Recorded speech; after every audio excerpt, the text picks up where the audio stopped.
નમસ્કાર, વાયની ન્યૂઝ ચેનલમાં આપનું સ્વાગત છે। હવે જોઈએ આજના સમાચાર। ચંદ્રકાંત શ્રીવાસ્તવ દ્વારા સામાન્ય સભામાં ઉગ્ર રજૂઆત કરવામાં આવી।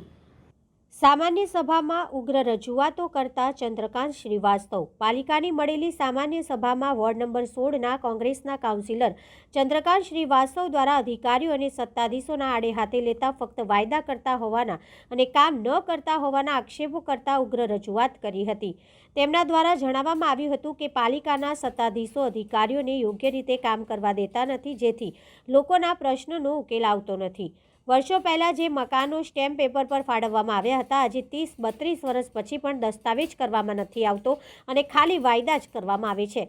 આ સાથે તેમના વિસ્તારમાં કરોડોની ખેડૂતોની જમીનોને જે તે પ્રોજેક્ટ ડેવલપ કરવાના નામે લઈ લીધા બાદ ઊંચી કિંમતે બીજાને આપી દીધી હોવાના આક્ષેપો તેમના દ્વારા કરવામાં આવ્યા હતા અને આ મામલે અધિકારીઓ ઉપર પણ સવાલો ઊભા કર્યા હતા।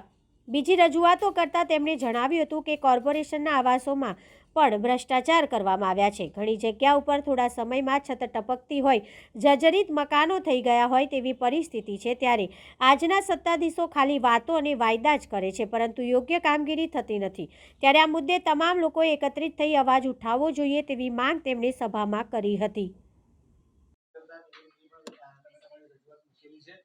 કયા અધિકારીઓ છે, કયા કામો છે, કયા કામોમાં વિલંબ થાય છે, કયા અધિકારીઓ કામ નથી કરતા, શું કહેવામાં? पहली बात तो वादा और वादे के ऊपर वादा, वार्ताओं बहुत मोटी मोटी करवानी અને લોકોને જે પરેશાની થાય છે એ મારી રજૂઆત હતી। અધિકારીને તમે કામ કરવા દો નહીં, મારું પહેલાં કરો, મારું આ કરો, મારું આ કરો। અધિકારીઓને જપ્પા જ ના દે, બેસવા જ ના દે। કામ કરતો હોય ડ્રેનેજનો તો બીજી જગ્યા મોકલે। આ તમામ બાબતોનું ધ્યાન કેન્દ્રિત કરવા માટે હું સભામાં બોલ્યો છું। 30-32 વર્ષ પહેલાં જ્યારે આ લોકોની સત્તા પર નહોતા ત્યારે કોંગ્રેસના શાસનમાં 10 રૂપિયા, 20 રૂપિયા, 50 રૂપિયાને ઝોપડપટ્ટી વસાયેલી છે અને આ 10 રૂપિયા, 20 રૂપિયા અને 50 રૂપિયાના જે સ્ટેમ્પના ઘરો છે, અમારી સરકાર આવશે તો અમે એમને દસ્તાવેજ કરાવી આવીશું ટોકનમાં। સાહેબ, 33 વર્ષ થયા, દરેક ચૂંટણીમાં તમે ફરી વાયદો કરી દો છો કે અમે તમારે દસ્તાવેજ કરી આપીશું ટોકનમાં, કારણ કે જે તે જમાનામાં 5000 રૂપિયામાં પ્લોટ લીધો હશે, 10,000 રૂપિયામાં લીધું અને તમે એને જંત્રી કાઢો લાખ રૂપિયા, તો કઈથી ભરવાનું છે? એટલે અમે કાયમ રજૂઆત કરી ટોકનમાં તમે કરી આલો જે તે વખતનું, અને વાદે પર વાદે, વાદે કે સિવાય કુછ નહીં। ગરીબ માણસને તે મકાન ઉપર લોન ના મળે, સારી રીતે રહી ના શકે, કાયમ બચારો હેરાન થાય, કાયમ માટે એમને ગભરાવટમાં રહેવાનું, ઝોપડપટ્ટીમાં ગભરાવટમાં રહેવાનું। એમને ખબર નથી કે 10 વર્ષ એક માણસ કોઈ પણ જગ્યાએ સ્થાયી થઈ જાય તો પછીનો સ્થાપિત હક બનતો હોય છે, પણ કોઈ હક વક જોવાનું નહીં, તોડી નાખવાની। ચાલો સમજ્યા। મેં તે વખતે એમને કીધેલું કે ભાઈ આ તમે જે લોકોની જમીન ગઈ છે એ લોકોની જમીન લીગલ હતી, જેમ મને પ્રતાપનગરમાં કાગદીવાડાની ચાલી હતી, તોડી નાખે તો શું કહે છે TDR, પણ TDR તો તમે આપી જ નથી શકતા કારણ કે કાયદો જ પસાર થઈને નથી આવ્યો, પણ તેમ છતાં આજે કહે છે કે નથી, અમે ભૂલ થઈ ગઈ છે। ઓલ રાઈટ, ચાલો તો પૈસા આપો ને। આ તમારે ટાવર રોડ, આ તમારે માર્કેટવાળો રોડ, લોકોના પાસ થયેલા, નકશા પાસ થયેલા ઘરો તમે તોડી નાખ્યા દાદાગીરીથી, જો હુકુમીથી, અને પોલીસ બંદોબસ્ત લઈને તોડી આપ્યું।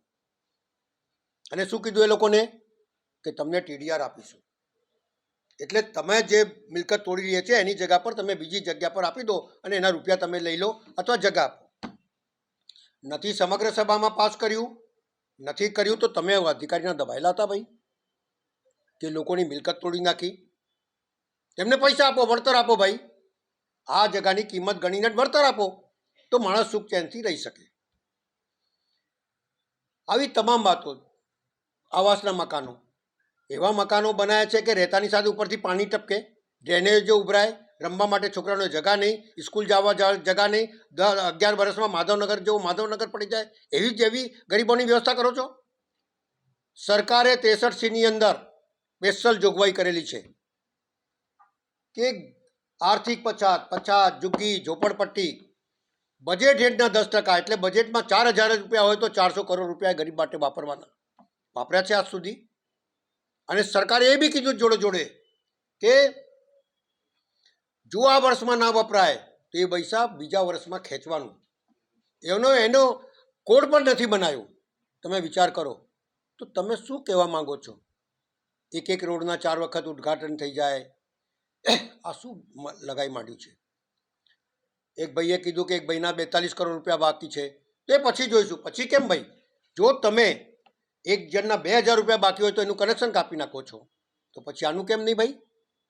આ તમામ બાબત ધ્યાન કેન્દ્રિત કરવાની બાબતો હતી. સારા રોડ હોય, પેવર બ્લોકને કાઢી મૂક્યા છે, એ પેવર બ્લોક બધા કાં છે? કરોડો. Subscribe now and press the bell icon. Never miss an update.